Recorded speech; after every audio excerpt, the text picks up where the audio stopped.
Graça e paz. Será que existem formas de salvação? Seja você rico, seja você pobre, seja você de qualquer cultura, raça ou nacionalidade, todo homem se depara com um limite inevitável e assustador, o qual chama-se morte. A morte não é boa, a morte não é agradável, a morte não é bem-vinda, porque Deus não criou o homem para morrer.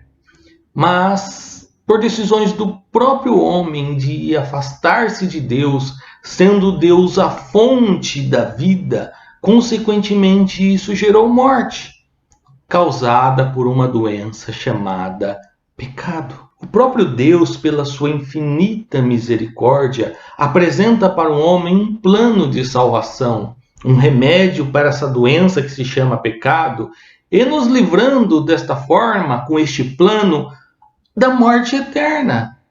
Algumas religiões e seitas vão se colocar como certas e se apropriar da ideia de que são capazes de salvar o homem e que é certo que a salvação está ali caso você faça parte daquele grupo e obedeça seus dogmas e cumpra com os seus rituais. Em um mundo credo, com diversas religiões, onde até dentro do cristianismo existem pseudos representações, em que cada uma delas apresenta uma proposta diferente de salvação.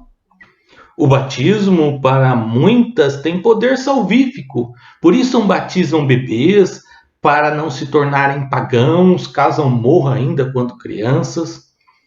Outras vão defender que deve pertencer ao seu sistema religioso para que assim seja salvo. As boas obras para outros pode ser uma forma de salvação, mesmo aqueles que a praticam sem crer em Deus.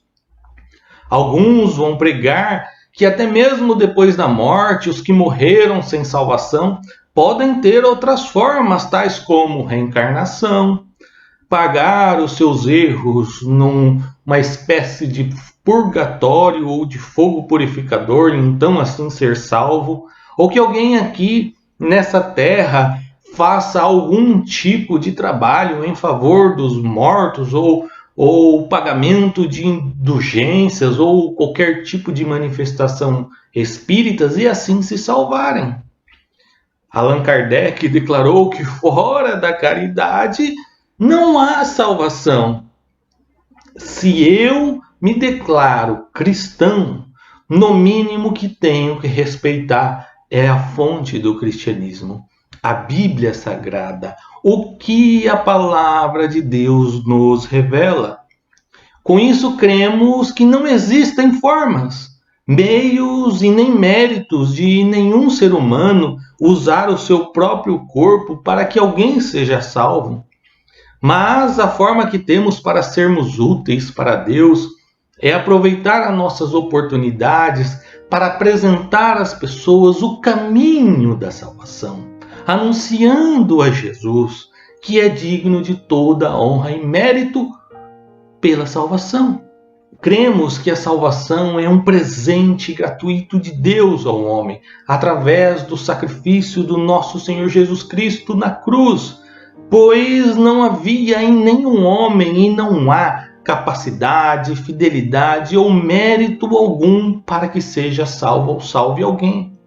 A salvação se dá única e exclusivamente pela fé em Jesus Cristo, não podendo ser comprada, conquistada, adquirida, mas simplesmente aceita com gratidão, reconhecendo que todo trabalho, sacrifício, preço foi realizado e pago por Cristo no madeiro da cruz. Nenhuma organização religiosa pode oferecer salvação em si mesma, pois a Bíblia nos diz, em Atos, no capítulo 4, verso 12, porque também debaixo do céu nenhum outro nome há, dado entre os homens pelo qual devamos ser salvos. Negar essa verdade bíblica é desprezar a morte sacrificial e vicária do nosso Senhor Jesus Cristo. Jesus sofreu, morreu no lugar da humanidade, no meu lugar, no seu lugar.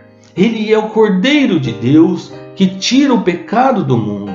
Jesus ressuscitou para a nossa justiça, santificação e redenção. Jesus ressuscitou e está vivo, está à destra do Pai. Em Isaías, no capítulo 25, verso 9, em uma das suas profecias, diz: naquele dia se dirá: eis que este é o nosso Deus, em quem esperávamos, e ele nos salvará. Este é o Senhor, a quem aguardávamos. Na sua salvação exultaremos e nos alegraremos. Em João 3,17 diz assim: porque Deus enviou o seu Filho ao mundo, não para que julgasse o mundo, mas para que o mundo fosse salvo por ele. Em 2 Timóteo capítulo 2, verso 10 diz: por esta razão tudo suporto por causa dos eleitos, para que também eles obtenham a salvação que está em Cristo Jesus, com eterna glória. Em Romanos capítulo 10, verso 9 diz: se com tua boca confessares Jesus como Senhor e em teu coração creres que Deus o ressuscitou dentre os mortos, serás salvo. Romanos 10, 13 diz assim: porque todo aquele que invocar o nome do Senhor será salvo. Cremos que a graça são todos os favores imerecidos de Deus que vêm ao encontro do homem pecador. A graça de Deus nada mais é do que a pessoa do Senhor Jesus Cristo, conforme nos diz a Bíblia, porque a graça de Deus se manifestou, trazendo salvação a todos os homens. Nenhuma organização religiosa tem o direito de se denominar como a graça de Deus. Como ser humano, nunca teve condições de salvar a si mesmo e muito menos os outros. Por causa do pecado, coube a Deus, usando de graça, a missão de enviar o seu Filho amado para resgatar o pecador que estava perdido. A graça de Deus é Jesus Cristo. Pense nisso. Deus te abençoe.